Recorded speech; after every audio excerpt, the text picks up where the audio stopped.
Welcome to the WalterFootball.com podcast. This is episode 212. We're talking about week one NFL picks in the 2019 season. As you can see, Kenny Ortiz is not here. He cannot talk about picks with his new job, but we will have a separate fantasy show where we're going to talk about fantasy and DraftKings. But I'm joined by Jacob Kamenker. I hope I pronounced that correctly. So Jacob, if people don't remember, Jacob covered some recaps for us. Thought he did a great job, and then he moved on to the Sporting News, and now he's with NBC Boston. But he's gonna do our picks. He's gonna be my co-host on the Picks podcast this year. So Jacob, how are you? I'm doing great, man. I'm glad to be back doing some stuff with you. You really helped me springboard my career a bit, so just glad to be back and talking football with you, man. Yeah, it's it's well deserved. Like I think you do a great job. I read your articles at Sporting News, and now you're with NBC Boston. So I'm looking forward to doing this. So before we get to the picks, so you told me that you gamble. Is that on NFL? So is that how often do you do that, or like what sports books do you use? I mostly use Bovada. I do a little bit of Bookkeeper as well. Mostly during the season, I'll pick like a game or two that I really like and go with those. But, I have thoughts on all the lines and everything. And my big claim to fame was picking the Chiefs in week 2 last year over the Steelers. Money line bet there. So I made out pretty well on that. And I almost had the Super Bowl winner last year, as did you with the Saints. Because if that pass interference call doesn't happen, I think they beat the Patriots pretty handily. That was brutal. I had the Chiefs at 35-1 to win the Super Bowl, and I also had the Saints at 18-1 to win the Super Bowl. And just back to back, we had that pass interference non-call, and then we had the Chiefs losing the coin toss in overtime. So it was kind of brutal, but it's a new season, so let's get right to it. So the first game is Thursday night on the 5th. So the Packers are at the Bears. This line opened up Bears -4. It's down to -3. Public is shading the Packers a little bit, but it's nothing too substantial. So who do you like in this game? I'm big on the Packers in this one. I think the big reason behind this is obviously Aaron Rodgers is fully healthy to start this season. Last year, he was also healthy, but he got hurt in the opener against the Bears, still led them to a comeback. I think the Packers are +3 right now, and it's even. But they've made some massive upgrades to that defense, and they have, I think, a 9-2 record in the last 11 meetings against the Bears. And the Bears have had some losses on the defensive side of the ball. Not like they're not going to still be strong there, but losing Vic Fangio, I think, hurts them a little bit more than people are anticipating because he really coordinated that defense well. And Chuck Pagano will be good, but I don't think he brings that defense to that next level. And also Adrian Amos switching sides of the ball, going to the Packers. I think that helps them. So I'm confident that the Packers are going to at least keep this close, if not win it outright. So I'm picking them in this one. All right, we're off to a good start. I agree with you. I wonder if Amos is going to have any inside info that he can share with the Packers on the Bears. I think that could be a big deal. Another guy that they lost, Bryce Callahan in the slot. That's huge for them, and they're going to have Geronimo Allison. The Packers are going to have Geronimo Allison back from injury. So I think that's going to be an area that you can exploit. I think I'm going to have Allison in a lot of the DraftKings showdowns, the lineups that I do.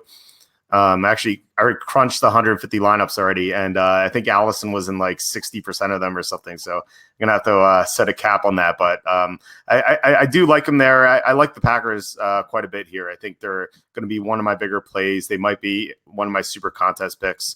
I think this line's too high. I don't understand why with Rodgers healthy, the Packers and the Bears are even. If you look at last year's matchups, Rodgers was injured. I mean, he was injured in every game. But he led that furious comeback in Green Bay in week 1.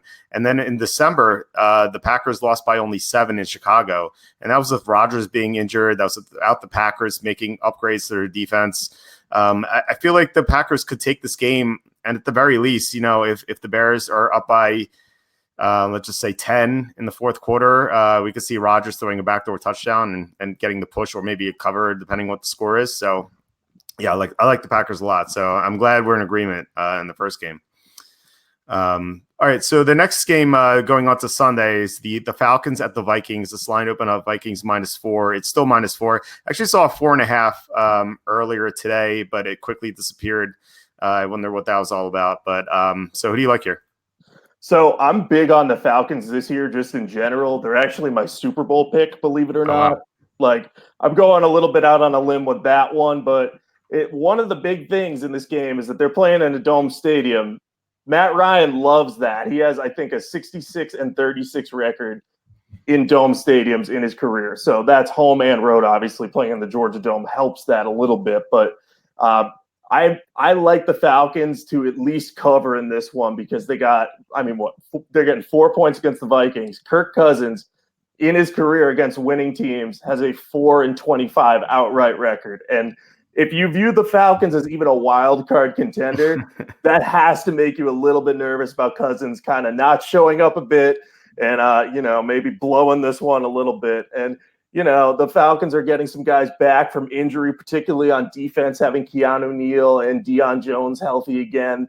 That's going to be pretty huge. Their secondary and middle of the defense particularly will be upgraded by that. And again, just not having to deal with that weather is huge for Matt Ryan. And that's why he could potentially have another MVP type season. And that's why I'm thinking the Falcons, if they don't win this one outright, I can't see them losing by more than a field goal. It's going to be a closer game than people think.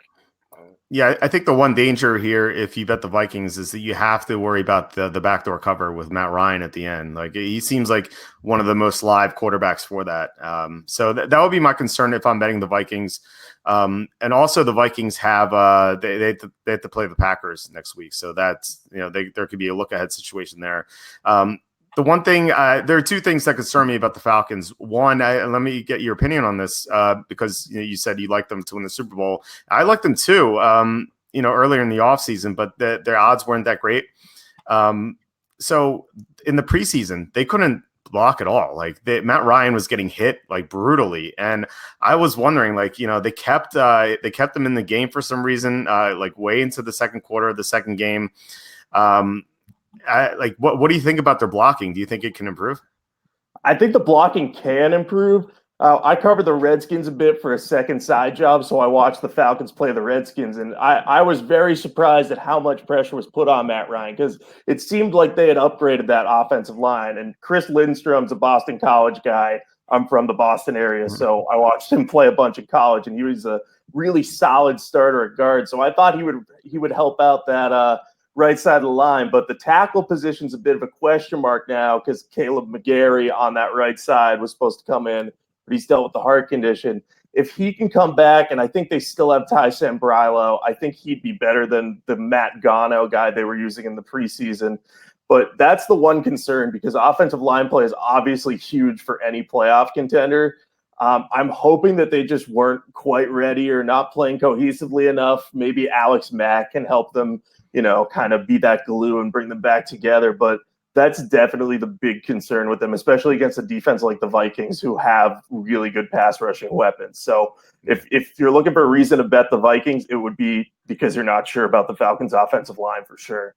Yeah, I worry about that. And also Mike Zimmer, with extra time to prepare, he's just amazing. He's one of the better coaches. And with extra time to prepare, he's, 10-4 against the spread in his career.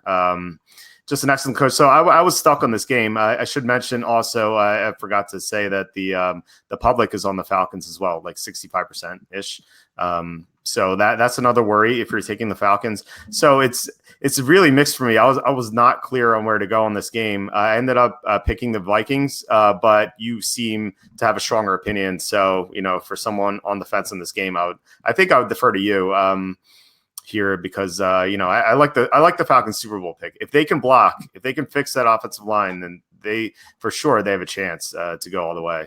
All right, next game, the Redskins are at the Eagles. The Eagles open up 7.5. It's up to 9.5. Actually, it's even 10 at Pinnacle, so it seems to be trending in that direction. Slight public lean on the Eagles, but nothing too substantial. So who do you like here? I'm all on board the Eagles for this one. I mean, the Redskins' offense this preseason was terrible. They could not score pretty much at any point during the game. And with Case Keenum he played 11 drives during the preseason. The Redskins had 13 total points on those drives, and 7 of them came on a very fluky touchdown from a busted coverage. So I have no faith in the Redskins offense to move the ball at all against Philly, especially with Trent Williams out. Like, there's some rumblings that he might be back, but definitely not for this week. Without him, their offense is going to be in very bad shape. It would not surprise me if they score 10 or less points. So I would assume the Eagles can put 10 more points up than the Redskins. And I'd even recommend the over-under for this game is, I think, 45.5. I would absolutely take the under there because the Redskins at most in this game are scoring 13 points. And I don't think the Eagles are going to score they could have a game where they score like 34 points, but I doubt it because the Redskins have a stronger defense. So I'm looking to avoid Washington at all costs. Yeah, I don't blame you at all. I think one of I don't do totals too often, but one of my rules is if you think a team's not going to score at all, then take the under. Like, it sounds simple, but I think it works more often than not. And I'm with you. I don't see how the Redskins score. I have them losing 24-6 in this game. How are they going to block? Because Trent Williams is out. They're starting Eric Flowers at left guard, and as Flowers, I kind of root for him because he reads our website, or at least he used to during the draft coverage when he was being drafted. But man, I don't know. I don't know how they're going to block it all. The Eagles have one of the best defensive lines in the NFL, and I feel like the one thing the Redskins do well offensively is run the ball, but the Eagles have a great run defense. So it's like how are the Redskins going to do anything? So. I'm right there with you. I'm going big on the Eagles. I have them for 3 units. They might be one of my super contest picks. So seems a little too easy. Like, I feel like this game we're taking place in week 10, this line might be like 13 or 13 and a half.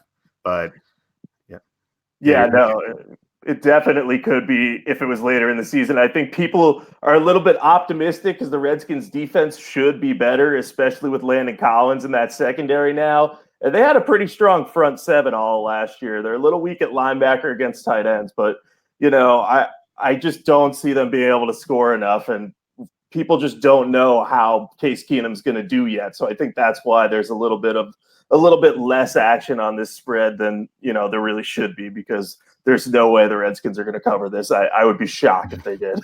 Yeah, being weak against tight ends against the Eagles is not a good situation to be in. And before we move on to the next game, so Rick G in comments said, what is Walter speaking into? Looks like R2D2. It's actually it's a blue something microphone that Kenny sent me. It was free, so I'm not going to complain. But yeah, it's a good microphone. Yeah, that Rick's actually a good friend of mine. He's in my fantasy league. So hi Rick, thanks for tuning in, man. Nice. All right. Next game, Bills at the Jets. This line's open up at 3. It's still 3. No movement at all. Slight lean from the public on the Jets, but nothing substantial. What do you think here? I was pretty torn on this one because, both of the teams have the young quarterback and a pretty strong looking defense at the moment, but they're both pretty unproven. And I just don't know what type of growth to expect from Josh Allen coming into this year. Like, I love his running ability and he's got a killer arm, but I'm kind of, he's got a lot of new weapons. So how is he going to deal with those early on in the season? If I were to go in one direction, I probably would lean a little bit on the Jets. I like that they're the home team. I think that 3-point line is nice because, you get the protection against if they're tied late in the game, the Jets get that field goal, you at least salvage a push out of it. And I think Darnold right now is just slightly more polished than Allen. They both kind of have better than you'd think offensive lines. Really, they're very similar teams. So it's tough to pick one. I probably won't bet on this game, but if I was leaning in one direction, I probably would go towards the Jets.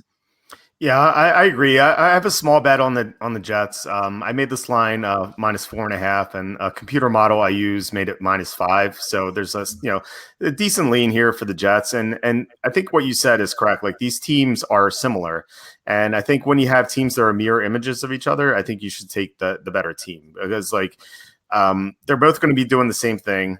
But the Jets can do it better because they have the more polished quarterback, as you said. Like, I trust Sam Darnold at this point more than I do Josh Allen. Now, Allen in the future could be great. Well, like his upside is immense, but Darnold is better right now, and I think Darnold could have a huge year. I like the Jets a lot. They're one of my sneaky long shot Super Bowl picks. I have them at 100 or 95-1 to win the Super Bowl. And I bet Darnold 100-1 to win MVP. And that may sound crazy right now, but Patrick Mahomes is 100-1 last year. So, you never know. Yeah, no, I actually like that Darnold pick because, everyone's so hyper-focused on Baker Mayfield as that, like, second-year quarterback to make the big strides. And that was kind of how it was last year, a little bit less than it is this year with Mitch Trubisky, and everyone ignored Mahomes. So Darnold at 100-1 is well worth the risk for that. And, I could see the Jets making a push. I don't quite have them making the playoffs, but I think they'll probably be the second best team in the AFC East this year. Yeah, I can see that. I have them at 10-6, I think. So I think they can get there, but it's probably like 50-50. We'll see. Next game, Ravens at the Dolphins. Ravens open up actually -3.5. It's up to 7. Pinnacle has 7.5 actually, and so does Five Dimes. This line's getting out of control because of the Laremy Tunsil trade, and Kenny Still is also gone. It just seems like the Dolphins are in tank mode. We heard it from Adam Gase, and apparently that's the case here. Like they just seem to be losing on purpose, and it's probably rightly so.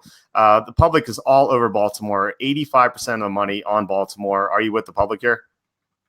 I am, if not for solely the reason that you just mentioned. The Dolphins are trying to lose, no matter what they publicly say. They are absolutely trying to lose. You don't trade. I mean, they got an excellent return for Laremy Tunsil, but like if they were a semi-contending team, they would at least have second thoughts about making that trade. But I mean, the Godfather offer was there, but their offensive line is probably one of the worst I've ever seen in the NFL. Like their best current starting lineman might be Daniel Kilgore at center. If not, it's Julian Davenport at left tackle, who couldn't even start for the Texans. So, in this game, more than anything else, like I feel bad that Josh Rosen ended up on the Cardinals and now is on the Dolphins. It's just two teams that will not be able to protect him and just nothing there. And I know Fitzpatrick's going to start anyway, but Baltimore should hypothetically win this game. They should cover because, they have the far superior team. The only thing to worry about is it's going to be pretty hot in Florida. And so I don't know if that has any impact on this game. Maybe the Ravens don't show up as well or get fatigued down the stretch, allowing a backdoor Fitzmagic comeback or cover. So I would be a little bit worried about that, but I'm leaning towards the Ravens, but I almost don't want to pick this game because I feel like Miami's got to be better than we think they are in some way, shape, or form. And also, I thought the Bucs would get killed by the Saints in last year's opener, and Fitzpatrick dropped like 50 on them. So I'm terrified of him for no good reason. Yeah, I mean, I hear you with Fitzpatrick. Like it seems like he's great for some reason, and then he's just awful. It always happens that way. But on the other hand, he had Mike Evans and Chris Godwin and Deshaun Jackson and Adam Humphries and OJ Howard and Cameron Brate in Tampa. They have nothing like that in Miami. Like Miami's best player wouldn't even be better than any of those guys, receiving wise. Like, it's so bad. Like Preston Williams might be their number one receiver. It's just pathetic. But they're trying to lose on purpose. So it's going to work out, I think, in the long term. But this year, I'm not going to bet on them all year. And in fact, if anyone listening to this sees me considering a bet on Miami at all this year, I want you to send me an email with a virus in it. So I don't have access to my sports books. Like I can't bet on this team at all. But on the other hand, I don't want to bet on Baltimore either. Like you said, it's going to be super hot. We saw what happened to Florida State against Boise State in college. For some, I don't know what the rules are. I don't know why they wore their dark red jerseys. Didn't seem like the best idea. But in the second half, they just wilted down against Boise State, and we're gonna have Baltimore wearing their purple jerseys. It's going to be 100 degrees and humid. So if I had to pick this game, if I had to bet this game, to quote Kenny, if someone pointed a gun on my head and forced me to bet $1 on this game, I would probably bet Miami. But I just can't do it. They're so bad. I just can't do it. It's funny though. Just one amusing anecdote. I read like a story projecting every NFL game this season on ESPN today. They had the Patriots beating the Dolphins in Week 17, but if the Patriots had lost that game, the Dolphins would have won the AFC East. What? And I don't know what computer model they were using for it, but I read that. Like, I scrolled down to the bottom for the results. I was like, all right, let's see what the worst team is. It's going to be Miami. And it was like, Miami was 8-8, and if they had beat the Patriots in Week 17, they would have won the division. I was just in shock. I don't know. Yeah, I don't understand how they can come to that. Like, if the computer is reporting that, just throw the computer out the window. It's broken. Like, I don't get why you do that at all. Yeah, the Miami may not win a single game this year. Like, they have a legitimate chance to go in 16. That you said it. Their offensive line is just abysmal. Yeah, I think I bet the Dolphins under. I think it was like under 5. But at Circa in Vegas, they have it's a really cool sports book. They have you can bet alternative over unders there, and they had Dolphins under 4.5, I think, at like plus 150, or I forget what it was, and I bet the under 4.5. Like, they're just that bad. Yeah, so, that's a good bet. I would absolutely put action on that. Yeah, they're awful. All right, more competitive game. The Chiefs at the Jaguars, another Florida game, so the heat might be a factor here as well.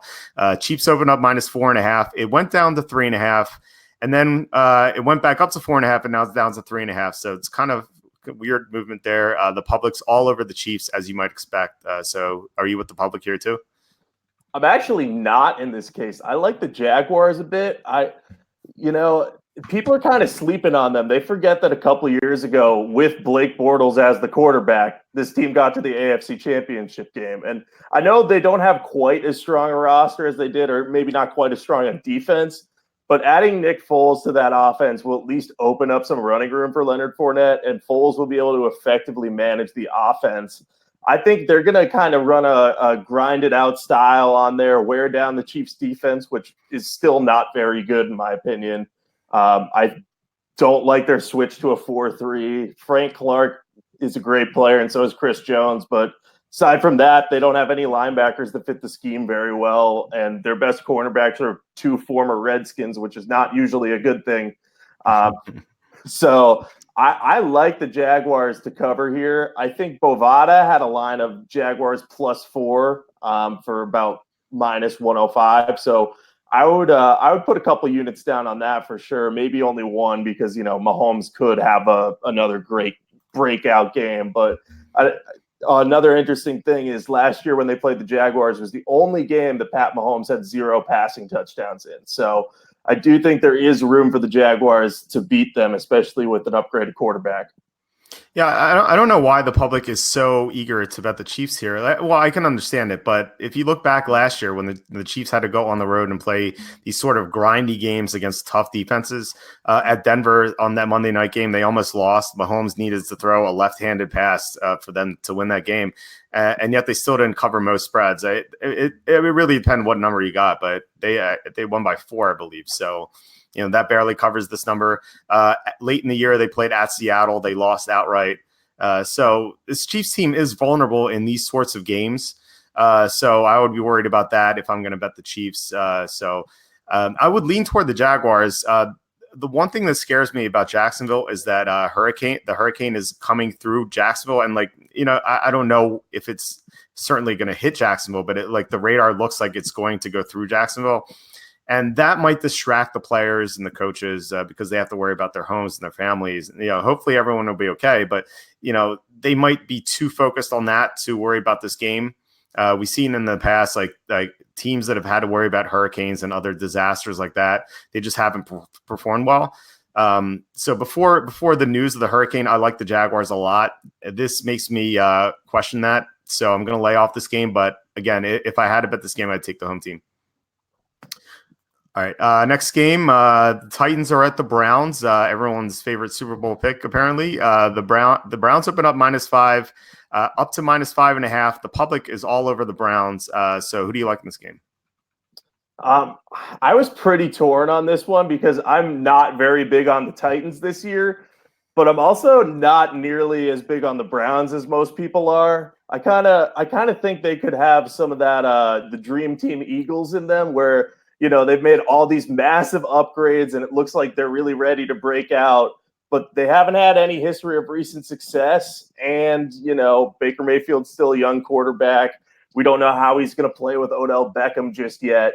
So, I mean, it may take a while for them to mesh. And Freddie Kitchens is a first-year head coach, so who knows what to expect there. But also, they lost Kevin Zeitler, which has a big impact on their offensive line. So I'm favoring the Titans plus 5.5 slightly in this one. I don't have a lot of faith in that one and probably won't bet this. But Marcus Mariota's in like a prove-it year. The team really could use like a win to just spark them even a little bit and give Mariota some of that momentum. Like, hey, it's time for you to prove that you're the guy.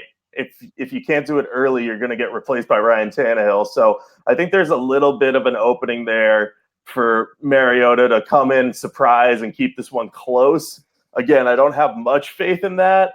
Especially since the Browns could just run the ball down the Titans' throats. They gave up like the 20th most rushing yards last year and a fluky low touchdown total. So, but I would lean towards the Titans in this one. Yeah, I like the Titans a little bit, not a lot. You mentioned Kevin Zeitler being injured, being out. He went to the Giants in that trade. Not having him on the offensive line, I think, is a huge deal, and people seem to be ignoring it because of all the talent that Cleveland has. And yeah, they have a lot of talent, but can they block? Like, I think that's the biggest question right now for the Browns, outside of whether they'll succumb to these high expectations that you mentioned with the Dream Team Eagles. In the preseason game against the Buccaneers, Baker Mayfield got hit a lot, and he really struggled in that game. And so the Titans have players who can get to the quarterback. They've Cameron Wake. They have Jarrell Casey. They have Harold Landry. You assume he's going to get better. So they have these guys who can get to Baker Mayfield. And I just worry about outside of that guard position. I worry about the Browns tackles as well. Like, they have Greg Robinson at left tackle. Like, that seems like such a huge liability to me. So I think this is going to be a low scoring, grindy defensive game. It could be like 13-10 even, or like 17-14, or even, like, the Browns could maybe cover this, and like it could be like 23-16 or something like that.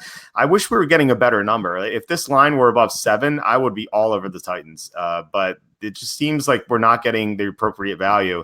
And maybe this is just Vegas setting a trap for people, because there's no reason this line should be below 6 with all the public money coming in on the Browns. So I like the Tennessee. It's like 2, maybe 3 units. This may not make the super contest cut, but I do like Tennessee a little bit. I would have no interest in the Browns at all. So, all right, this next game is my September pick of the month, so hopefully we agree on this one. The Rams are at the Panthers. This line opened up Rams -3. It's actually down to 2.5 within the past hour or two. Still, if you want 3, it's +3 +3 -125 at Bovada. The public's all over the Rams, and yet the line's moving toward the Panthers. So what do you think about this one? I have the Panthers in this one. I mean, I just don't like – I was low on the Rams last year, and that proved to be wrong. But they've just had some serious downgrades in the trenches on both sides of the ball. They lost John Sullivan at center and Roger Saffold at left guard, and they replaced them with a couple of young guys. I mean, it could work out, but when you lose that continuity on the offensive line, especially at center, it can hurt. And with Todd Gurley dealing with that or potentially arthritic knee, I mean, that could have a massive impact on their ability to run the ball. And then I don't think Goff is as good if they can't run the ball, even though they have a couple solid backups. So, and then on the other side of the ball, you lose Ndamukong Suh. They add Clay Matthews, who hasn't been good in 5 years at this point. So, I mean, they've just lost talent that side of the ball. They didn't cover particularly well last year. I know they had some injuries in the secondary, but they still don't have a lot of talent at linebacker. And the Panthers, they've done the exact opposite. They've upgraded the trenches with Matt Paradis on offense and Gerald McCoy on defense, and they shifted to a 3-4 defense, which should better suit what they're going to do.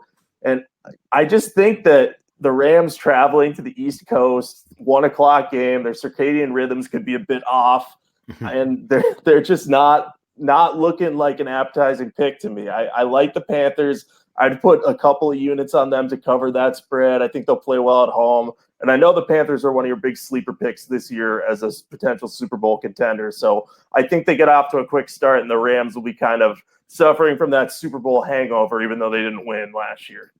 Yeah, there's a long history of Super Bowl losers in the first week of the season. I try to stay away from trends, but it's there's a long history of that, and it kind of makes sense. Like the team they played more games than everyone else who didn't win the Super Bowl. They got all the way to the big game and they lost, and it's kind of like a huge hangover. So now they have to go on the road playing an early game, as you mentioned, on the East Coast. They only played one game like this last year, and it was at Detroit. And that game was like 13-10 entering the fourth quarter. And the Rams ended up covering, but it was like a BS touchdown at the end because there was a turnover deep in Detroit territory. Like that game was close, and it just should not have been a Rams cover. And now they're playing a much better team than that Lions team. That Lions team was terrible because Matthew Stafford was injured, and they traded Golden Tate. The Panthers are going to be very good this year. Like you said, I have them as a sneaky Super Bowl pick at 60-1. I love their pass rush. You mentioned McCoy, Brian Burns. They drafted him. Bruce Irvin. He's going to be able to rush the passer exclusively for the first time in his career. And it seems like they're going to get to the quarterback much better. Kawan Short, of course, in the interior. I like their offensive line, too. They have Darrell Williams coming back from an injury. They signed Matt Paradis. So they're going to be able to block the Rams, and they're going to be able to get Jared Goff. And Goff over his career thus far, it's a brief career, but over his career thus far, when he's had a lot of pressure in his face, he's really had issues.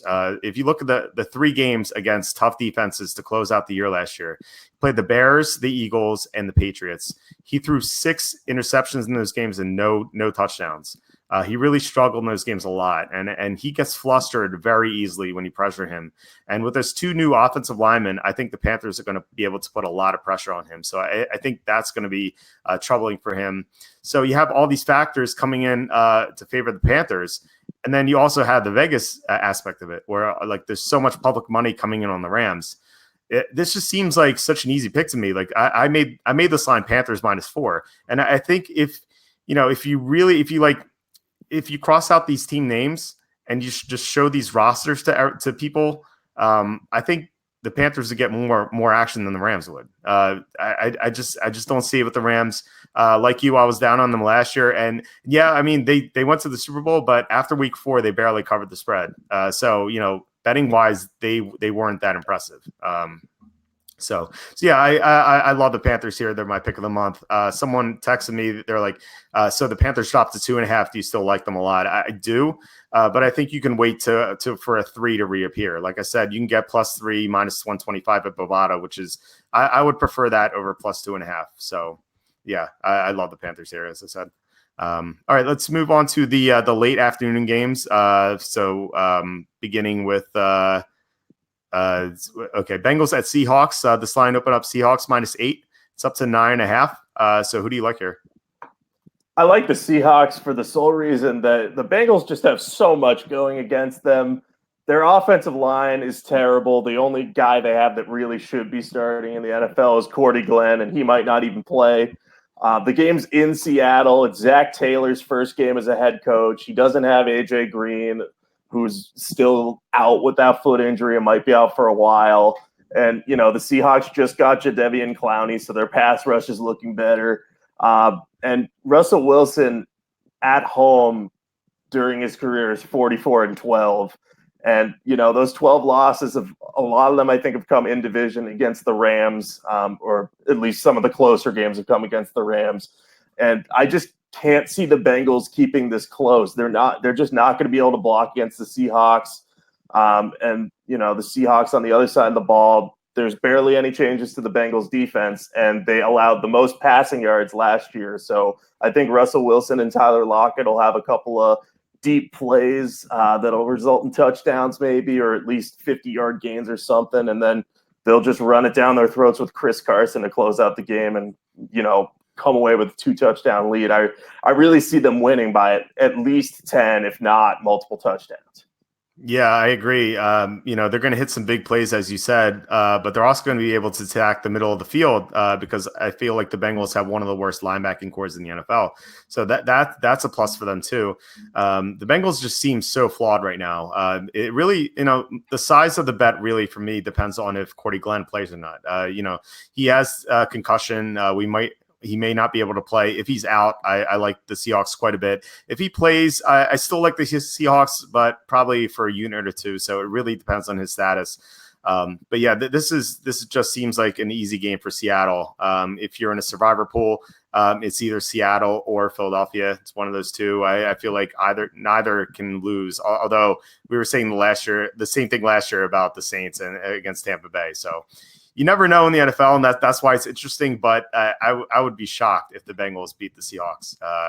Seems like an easy game for Seattle. And I forgot to mention action. The betting action's even on this game, so nothing to be concerned about there.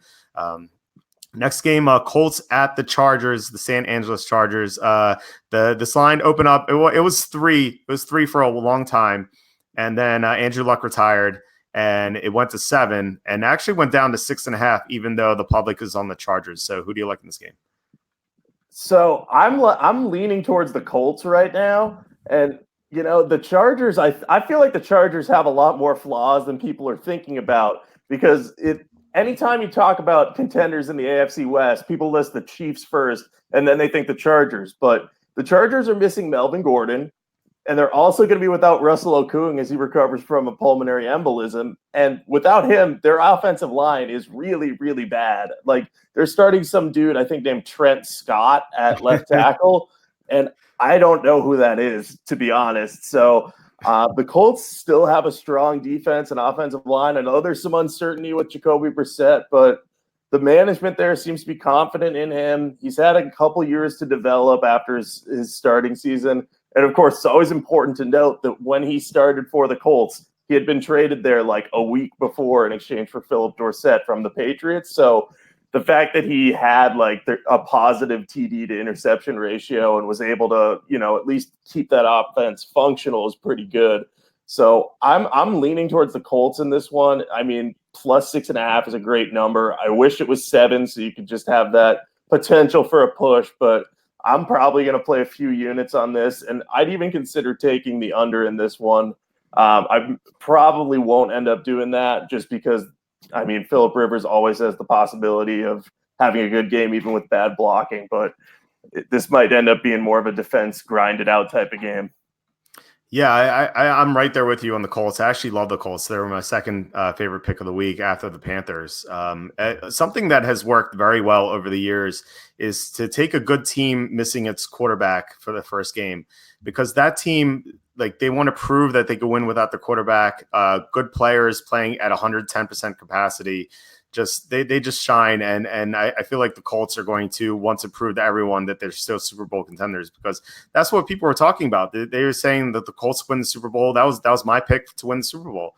And then Andrew Luck retired, and now everyone's writing them off. And the Colts have such a great roster. I think if you exclude quarterback, they might have you could say that they have the best roster in the NFL.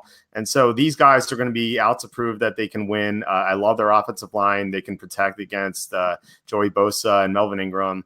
I like their defense a lot. They added Justin Houston in the offseason, and he's going to be able to get by Trent Scott, maybe some relation to Michael Scott from The Office. I don't know. They're in trouble if that's the case. They're in big trouble. Yeah, right. It's such a mess. Like their offensive line, I think without Russell Okung, it outside of Miami might be the worst in the NFL. So it's just horrible. And plus the Chargers have such a bad home field advantage. Like I only give them 1 point. So considering the 1 point, I made this line 3.5, I believe, or maybe 4. Actually, I made it 4. And so 6.5, you get the key number of 6, which is the third most important number in football. And then you have 4 for a push, which is the fourth most important number in football, 3 and 7 being the most important. So there's a lot of factors going toward the Colts way. I really like them this week. I think they really show out and prove that they can win without Andrew Luck. And I actually think they win outright here. So I like them here at +6.5. I like them at the money line. I didn't look at what the money line is yet, but I'm going to have some units on that as well. Yeah, I'm looking at the money line right now on Bovada for the Colts. It's +230. So Not bad. Yeah, that's not bad. I would take a shot at that. I mean, like you said, they want to prove themselves. And frankly speaking, this team could still win the AFC South. That division is fairly weak. It's really a toss-up. Any of those teams could win it. I mean, I think that's the weakest division in the AFC for sure. Yeah, you're absolutely right. And the Jaguars went to the AFC Championship with Blake Bortles. So can't the Colts go to the AFC Championship with Jacoby Brissett? And I can see that happening. Yeah, why not? Yeah, and I should note that a friend of mine who lives in Vegas, he's been a professional gambler for more than 30 years now. He once told me that if you like a team and you think they have a legitimate chance of winning, you should, like for example, if you're going to bet 4 units on them to cover, you should also bet 1 unit on them on the money line. So that's probably what I'm going to do. I have 5 units on the Colts, so I'll put like a unit, maybe a unit and a half on the money line as well. All right, next game is the schedule's all over the place. Okay, so there's a time change in this one. The 49ers at the Buccaneers. This was originally 1 o'clock. It got moved to 4:25.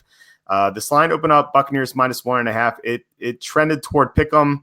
It's 49ers -1 at Pinnacle, but it's still Pick'em everywhere else. And the public is all over the Niners. Actually, about 2/3 on the Niners, so not too much, but still a little substantial there. So who do you like in this game? I'm leaning on the Bucs, and I don't have like a particularly good reason for this. I think the Bucs have a really strong offense. Bruce Arians is going to be able to have that unit playing very well. I mean, Jameis Winston has all sorts of great receiving weapons, like we talked about earlier with Mike Evans, Chris Godwin, OJ Howard, and Cameron Brate. I know their offensive line's not that great, but they made it work offensively last year. Their defense is still on the weaker side, but maybe Todd Bowles can help them out a bit there. But really, the big thing in this game is I feel like the 49ers are the most okay team in the NFL. Like, they're fine. They don't have much, if anything, special about them. A lot of their potential success hinges on whether or not Jimmy Garoppolo can become a franchise quarterback. And he was super up and down in the preseason. And I know that's not always a huge barometer for success for veteran quarterbacks, but I would have liked to see more out of him. If I did, I might be considering the 49ers, but I just think they're getting so much unwarranted hype. Like you said, 2/3 of the money's on them. And I just don't see why. I think they're just such an okay team. They'll win some games that they should, but they're not going to win a whole lot of them that they shouldn't. So it might be competitive, but if it's a pick 'em, I'm going with the Bucs at home. Yeah, Garoppolo in the second preseason game was 1 of 6 for 0 yards and an interception. Yeah, I watched that. It was horrible. He was so bad. And I don't like to put a lot of stock into preseason stats. Not a big deal.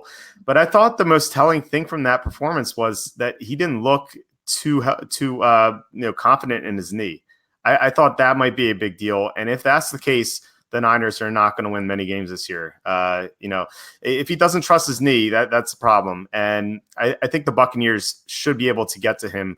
The Niners have good tackles, but their interior line isn't as good. And the Buccaneers added Ndamukong Suh in the offseason, and that's going to be a big upgrade for them in the interior. Yeah, Gerald McCoy is a good player too. I like McCoy a lot, but Suh I think is a little bit better right now. And so I like the Buccaneers to pressure them there.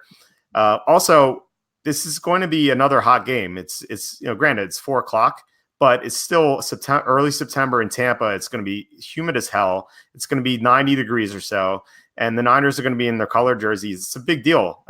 Again, we saw Florida State in the red jerseys just die in the second half against Boise State.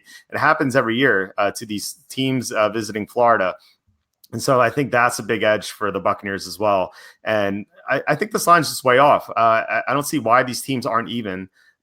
Maybe you could even argue the case the Buccaneers are slightly better than the 49ers if Bruce Arians really improves Jameis Winston.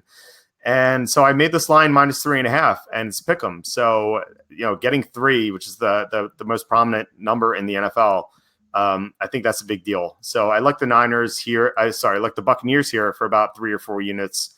I just think they're probably going to be in my super contest pool. And I don't see why they wouldn't cover here, especially if Garoppolo is not favoring his knee. All right. Next game. The Lions are at the Cardinals. The Lions open up -1. It's up to 2.5. You can probably find a 3 somewhere. It's +3 -120 at the Westgate in Vegas if you're lucky enough to live out there. But yeah, the public is all over the Lions. They think this is an easy bet. What do you think? Are you with the public? I am very much against the public on this one, like pretty vehemently against this one. And I wish I wasn't, because I'm a New Englander. I'm a Matt Patricia fan. He coached at Amherst College, where I worked as a film assistant for a couple of years, so I'm rooting for his success.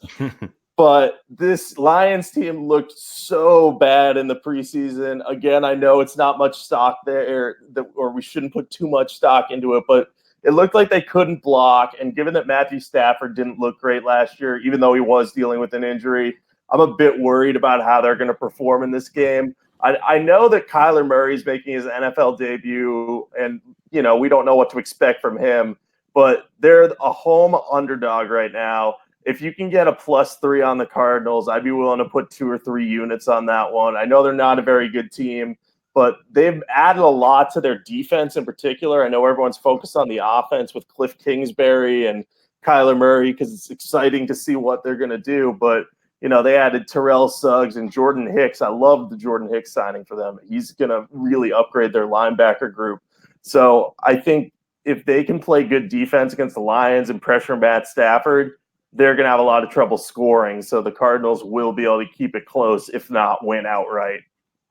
Yeah, I agree. I would need the +3 to bet the Cardinals. +2.5 wouldn't cut it. As I said, +3 is the most prominent number in football. So even if you have to buy up, like if it's +3 -115, I think that's worth it. Even -120, like not the worst in the world. I think it like adds up. If you go from 2.5 to 3, it's worth 15 cents on the dollar. So like -125 is like the most I would go. I agree with what you said regarding Arizona's defense. Terrell Suggs, Jordan Hicks is a big deal for that linebacking core, and also Swearinger. They added him late in the year after he was waived, so it's kind of like an addition, a free agency addition in itself. So you have these new additions on defense, and then on offense, they added Marcus Gilbert to right tackle. They get back Justin Pugh from injury. They get back AQ Shipley, their center, from injury.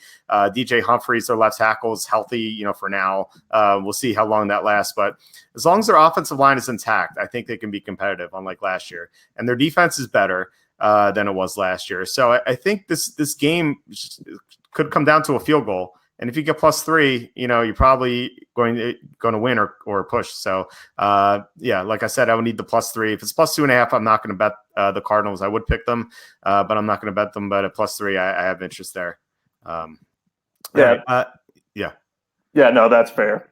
I probably won't bet them at -2.5, but +3 would be the number there. Yeah, agreed. Last of the late afternoon games, the Giants are at the Cowboys. Cowboys open up -7. It's looking like it's trending toward 7.5 because of the Ezekiel Elliott news. It sounds like he's going to re-sign, but we'll see. Crazier things have happened. He could easily just turn around and go back to Cabo. We don't know. But I think the smart money is on him re-signing and then having a shared workload week 1 and then taking the full workload in week 2. So that's what I think will happen. But like I said, who knows? Public's even on this game. Not trending either way, but I imagine if Elliott comes back, the public might jump on the Cowboys. So who do you like in this game? I'm not a big fan of either of these teams in this game. If I had to pick one, I think, like you said earlier, if I had a gun to my head and had to bet $1 on this game, I probably would go with the Giants, maybe to cover that like 7-point or 8-point spread if Ezekiel Elliott comes back. But I hate the idea of betting on Eli Manning. If the Giants were playing Daniel Jones, this is an entirely different story, and I would expect it to be much more competitive. Dallas has beaten the Giants the last 4 times they've played, and they've beaten them by at least a touchdown in 3 of the 4 games. So I think that's why the line's on the higher side.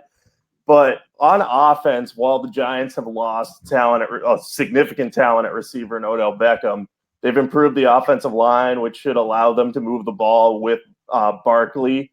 And their defense still isn't that great, but I just don't think the Cowboys are that great. So I would probably pick the Giants to cover here, but I'm not going to bet on this game just because there are too many factors in here that I don't like in terms of with Eli Manning playing and will Zeke play or will he not play? I know you can lock in late, and I don't know how Zeke's going to look. I assume he'll be fine, but you never know.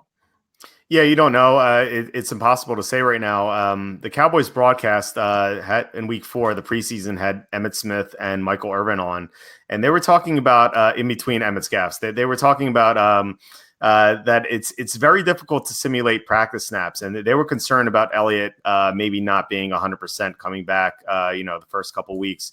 And Emmitt knows a thing or two about holding out. He did it 1 year. He missed 2 games, and then he came back. And he said it was difficult for him to come back, the first couple games, but eventually he got into a groove. And I think that's what's going to happen with Elliott. So that's like one of the questions the Cowboys have on offense. They have some other issues too. Can their center, Travis Frederick, can he last the whole game coming off the autoimmune disease? I think that's a serious concern. Amari Cooper has a foot injury. Is he going to be 100%? I don't know. Who's Dak Prescott going to go to on third down with Cole Beasley gone? So these are all issues the Cowboys have. And then on the other side of the ball, I get Eli Manning. He's scary to bet on because he can throw a pick 6 either way just in an instant. But he tends to cover these high spreads, even in these previous seasons. He's covered high spreads. He's 20-8 against the spread as an underdog of 7 or more. And so, I think with an improved offensive line, as you said, they got Kevin Zeitler, they get John Jalapeno back, their center from injury. They signed Mike Remmers, who, he struggled in the past, but not with Shermer. So maybe he plays at least somewhat well at right tackle. And then you have Will Hernandez at guard in his second year. Maybe he can make a jump. So suddenly the Giants who have had offensive line issues, they suddenly have like a semi-decent offensive line. So I think that might allow the Giants to cover. It could allow Saquon Barkley to have a big game. We saw Barkley and Evan Ingram have 2 big games against the Cowboys last year. I think it could happen again. And at +7 seems appealing. +7.5 seems even more appealing to me. I would love the Giants at +7.5. +7, I don't know how big I would go on that, but if it goes to 7.5, I would have a lot of interest in the Giants. All right, the Sunday night game. Steelers at the Patriots. The side open up Patriots -5.5. I saw some 6s, but it's down to 5.5. So who do you like in this game? So I'm pretty worried about how the Patriots are going to look out of the gate because they have a lot of unsettled stuff on offense. They have more talent at receiver than they did a couple months ago with Josh Gordon coming back and them adding Demaryius Thomas and him getting healthy. And they cut him and they brought him back. But they lost their center, David Andrews, to blood clots, which is huge. He's been so good during their Super Bowl runs. And obviously they lost Gronk to retirement too. And Gronk has been a huge thorn in the side of the Steelers. Like, he almost always played well against them. They could not cover him at all. Their linebackers were just not good in coverage after Ryan Shazir's unfortunate injury. So I think with the Steelers adding Devin Bush, they're going to be able to eliminate tight end entirely because we're talking about Matt LaCosse starting possibly at tight end if he's healthy. And I mean, my old boss and I used to call Matt LaCosse the boss, but he very clearly isn't. So he's nowhere close to Gronk. So I don't think the Patriots offense scores as much. Obviously they have a borderline elite defense that doesn't get talked up enough. And they'll probably go run heavy with their offensive attack. But I think the Steelers are being underrated this year. Everyone's so hyper-focused on the Browns, like we've talked about. But the Steelers, they got rid of the bad guys or the guys that were causing problems for them last year in Le'Veon Bell and Antonio Brown. They shouldn't have the locker room issues. And they have continuity on that offensive line, too. I think they're returning at least 4 starters, and Matt Filer, who filled in for Marcus Gilbert while he was injured for most of last season. So they should be good there. I like the Steelers to cover at 5.5. I'm not going to put a ton of units on. I might put 1 or 2 just because, it's Patriots at home. If I had a 6, I'd be a little bit more confident in it. But I think the Steelers could, if they don't outright win, at least cover and keep it closer than people are thinking. Yeah. Can you remember a time when the Steelers were so undervalued by the public? It's Never in my lifetime have I picked the Steelers to make the Super Bowl, and everyone on Twitter was like, "What are you talking about? How are they going to?" And I'm like, "What do you mean? They're fine." I get the hype around the Browns, but the Steelers are they're still the same solid team they were last year, just with less off-field or locker room concerns, rather. Yeah, they have such a huge fan base that they're always a public team. They're always overvalued. And yet suddenly they're undervalued. The Browns, I believe, were 12-1 to win the Super Bowl. The Steelers were at one point, they were 27-1 to win the Super Bowl. I took that in an instant. I love that. Such great value for the Steelers. They have it all. I feel like with Devin Bush there at linebacker, which is kind of ironic that they got Bush as soon as Gronkowski left. So they finally have someone to defend Gronkowski, but they don't need him, and they don't need him anymore. But yeah, with Bush, their defense is going to be a lot better. They still have a great defensive front, and with David Andrews with those blood clots, he's out. They also don't have Trent Brown anymore. He's gone. So their left tackle has, it's going to be manned by Isaiah Wynn. Who knows how he's going to play? He's never played a single snap in the regular season. So they have 2 new offensive linemen against a great defensive line. So, Tom Brady in the playoffs, he went against the Joey Bosa, Melvin Ingram, Chris Jones, Justin Houston, Dee Ford, Aaron Donald, and Ndamukong Suh. He was sacked only 1 time. That was remarkable. Outside of Brady and Belichick, you can point to the offensive line as to why the Patriots won the Super Bowl last year. And now their offensive line, 2/5 of it is gone. So, against in a tough matchup, I think they're going to have trouble blocking the Steelers. And then on the other side of the ball, the Patriots lost Trey Flowers, who is the best pass rusher. Patriots are still going to be very good against the run, but getting to the quarterback might be an issue unless Chase Winovich is the best pass rusher ever all of a sudden. And I like Winovich, but it's going to be tough, especially in this matchup against a great Steelers offensive line. So I think both sides of the ball favor the Steelers, and then the Steelers have the added motivation of they have a chip on the shoulder right now for some reason because everyone loves the Browns. No one's talking about the Steelers for once.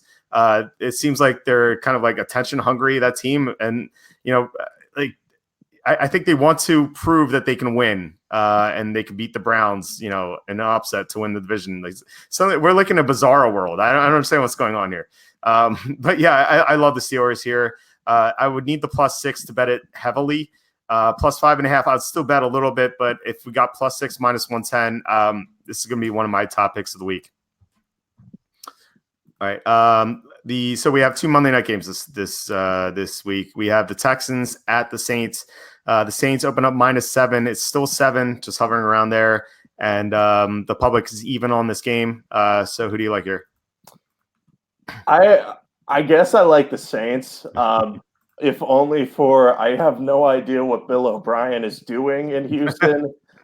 And we talked about this. I sent you my power rankings of coaches. This was more than a year ago at this point. It was before last season. And you sent it back. I think I had Bill O'Brien at 19, and you were like, Bill O'Brien is too high on this list. He's going to destroy the Texans. And he's in the process of doing so right before our eyes. Again, he got some upgrades in Laramie Tunsil for that line, and at least Carlos Hyde is a person who has NFL experience carrying a football, but he has sacrificed so many assets to win this year, and it just doesn't feel like they're going to get it. It's almost like he knows that he's on the hot seat, but in trying to make it so that he will get off of it, he's also ruining the future, so no GM or coach would want to come there. So I just have no faith that the Texans are going to play well this year, even though they have better protection with Tunsil. Deshaun Watson got hit, 62 times last season? It's not going to be as bad this year, but all those nagging injuries can build up, as we saw with Andrew Luck. And I think the Saints are the better team, well balanced on both sides. I know they lost Max Unger, so that transition at center to Eric McCoy is going to be huge. But McCoy looked good in the preseason, so I guess I'm going with the Saints at -7. I wouldn't put a ton on it. I might put like a unit on them, but I just have absolutely no faith in the Texans right now, so I can't justify betting on them. Have you ever seen a coach or a GM ruin their present and ruin their future at the same time? It's unbelievable. Like this team has to win this year, or they're like just gonna completely fall apart. It's so bizarre. It's so weird that they would mortgage their future by trading 2 first-round picks for Laramie Tunsil, and you're like, okay, maybe they go all in now. But earlier in the day, they traded Jadeveon Clowney for a 3rd-round pick, and it's like, what? The weirdest thing, too, about the Tunsil trade is we're coming up to a draft that looks pretty strong on the offensive line. So you could have, like, traded up for an Andrew Thomas-type guy, gotten them on a rookie deal for maybe the same price. And, you know, it's not as proven as Tunsil, but at least you don't have to shell out that huge contract right away. Yeah, exactly. And not give up 2 first-round picks. It's just – I don't get it.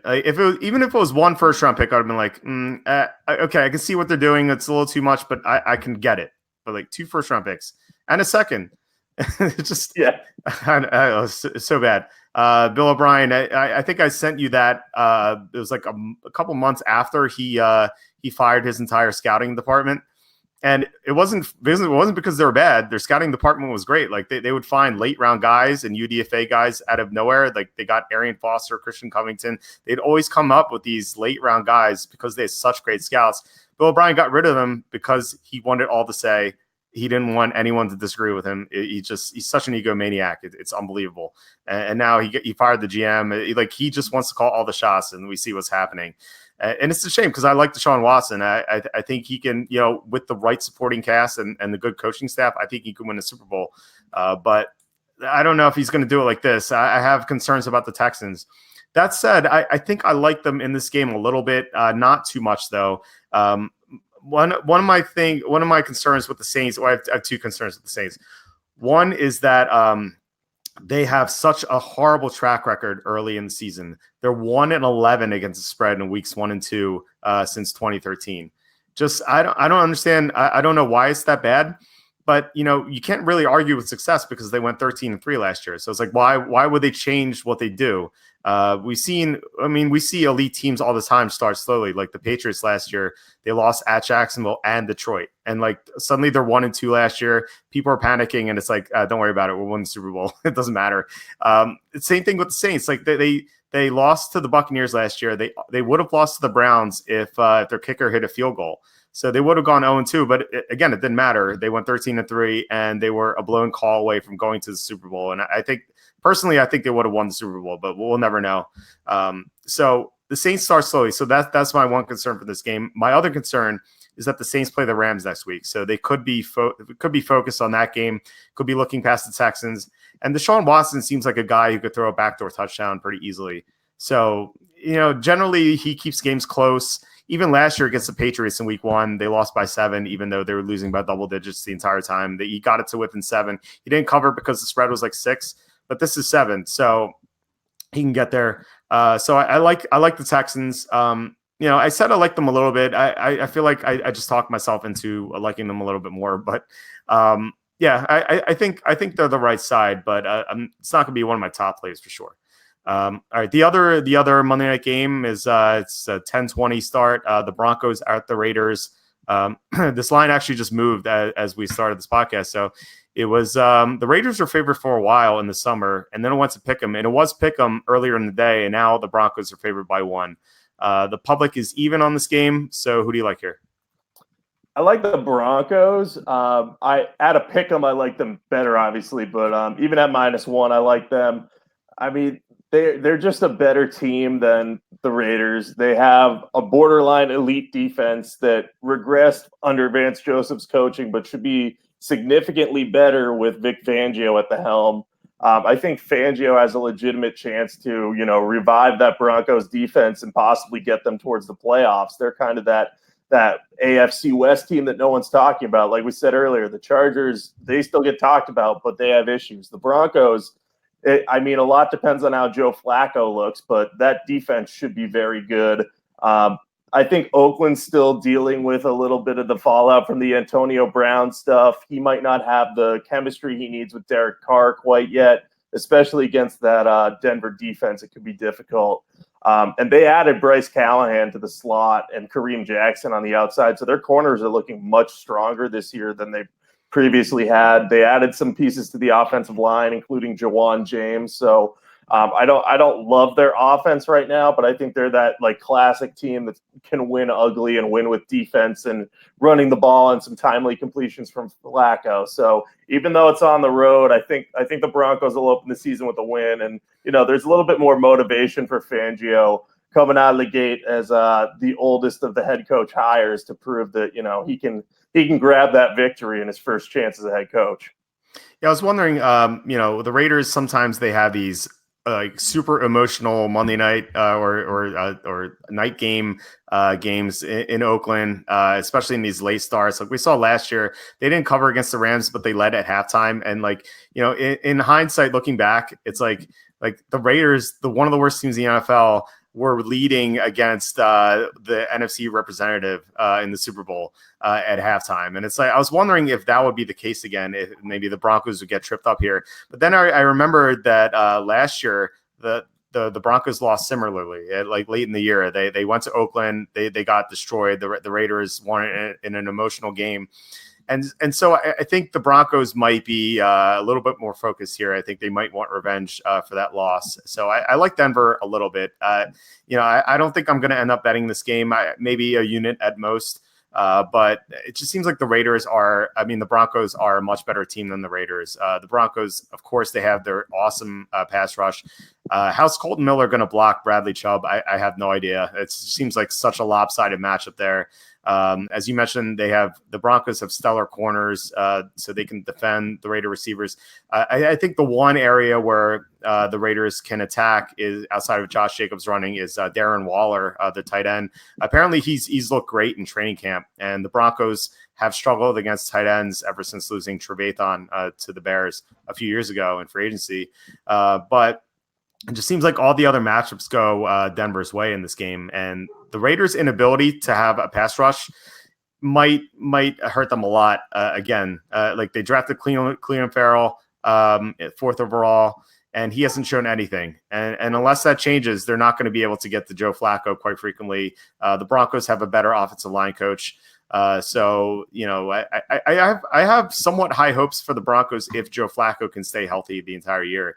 I think they have a chance to go to the playoffs because we've seen Flacco with great defenses. He's carried the team and yeah, he's been injured over the past few years, but if he can stay healthy, I think the Broncos can make some noise, especially if the Chargers have a decline as sounds like both of us expect. So yeah, I like the Broncos here a little bit, but not too crazy about this line. I don't really see any edges outside of that. So yeah, so I like the Broncos. So that's it for this week. Looks like we agree on 14 out of the 16 games. I think our two disagreements were the Texans-Saints game and the Vikings-Falcons game. So either we're both going to do extremely well in week one, or we're both going to do horribly in week one. Hopefully it's the former. So we'll see. So do you want to plug anything? Yeah, if you guys want any more football advice, something writing for fantasy, or if you like Boston and Washington sports, follow me on Twitter at Jacob Kamiker. It's spelled the same way as my name below on the screen. So that's where you catch up with all my work, and always reach out to me if you got any questions. So awesome. Free. Yeah, definitely check out Jacob's work. He does awesome work. I mean, he wrote recaps for us. I thought your writing was great, and so that's why I brought you on to do some recaps. And I told you this personally, but I'm not surprised that you're having success because I think you do fantastic job covering the NFL. So thank you, man. I really appreciate that. Yeah, of course. So check out Jacob. You can see him there. I'll retweet you. So people on my Twitter feed can see you as well. I'm at Walter Football, walterfootball.com. I'm gonna have picks updates throughout the week. The Vegas numbers, I'll update them. We're gonna have fantasy rankings updated throughout the week as well. And as I said earlier in the podcast, Kenny and I are going to do a DFS show later in the week, actually probably later tonight, depending on Kenny's schedule. So check that out. Jacob, I will talk to you next week. All right. Sounds good. Talk to you then, man. All right. Bye. Bye.